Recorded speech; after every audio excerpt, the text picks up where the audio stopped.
I mean, it didn't matter if it was high school, 500 high school, 300 middle school kids. I mean, they were engaged, smiling, and there's an energy about them. A few years ago, I literally escaped on a boat from Jamaica.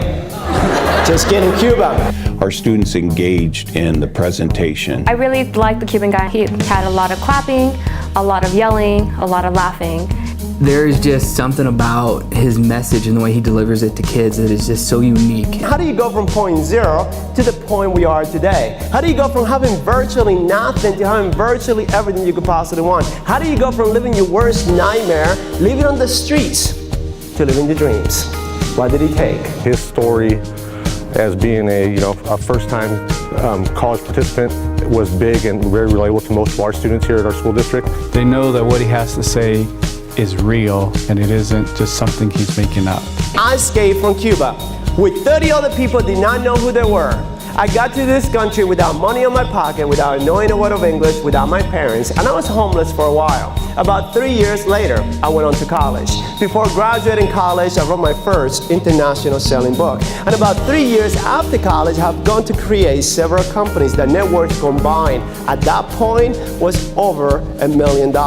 We felt that his message and his passion for his message was really something that would relate to our kids and would hold their attention for those 45 minutes. He delivers his message with a lot of passion, a lot of enthusiasm. I think they felt a good atmosphere that they could feel comfortable with and kind of let themselves go. Los estudiantes estuvieron tan emocionados con esta presentación. It was very inspiring, very insightful, very motivating to the kids. I go and say, hey, what about that Cuban guy? What'd you think? He's like, oh man, Mr. Hawkins, that guy's amazing.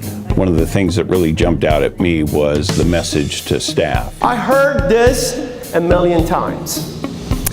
But what I say to teachers is this: maybe I just needed to hear it one more time.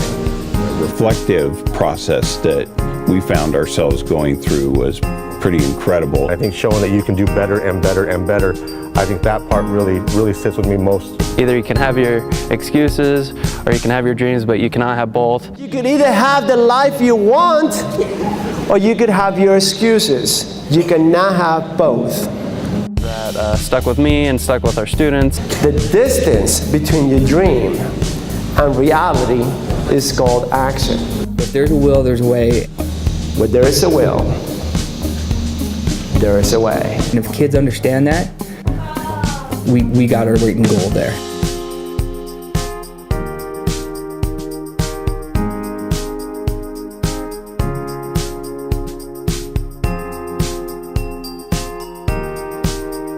Our students take away from their experience with the Cuban guy is a sense of hope that I have a chance, that I can make it, and I can make my own success.